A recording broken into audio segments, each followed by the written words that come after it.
Ermuko estiduran, Kaikor herrian, Kenian egon dauda honetan. Aizta Marianitakaz batera izan da, eta bizi izandako esperientzia guztiz aberatsa dala dio.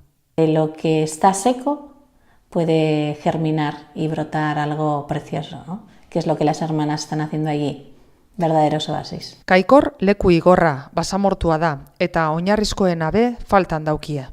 El hambre allí es un problema, el hambre y el agua. El agua también es un problema, porque hay agua, pero para coger el agua hay que hacer pozos, unos pozos que cuestan un dinero, ¿no?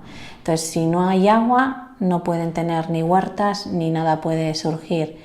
Y es que allí todo lo que llega, lo que comen son alubias, maíz, arroz, todo que traen, ¿no? Porque allí no se puede cultivar todo eso. Y hay muy poco que comer, ¿no?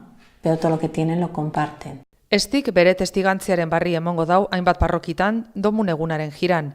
Lehenengo berbaldia bariko honetan izango da Ermun. Han hainbat gauza alkarbanatuko dauz. Para compartir esto que nos ha llenado de otra manera, ¿no? Y que nos está haciendo también ser de otra manera.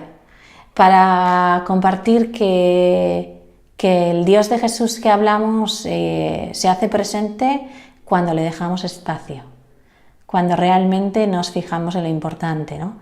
En las personas, en el construir y en todo lo caritativo, ¿no?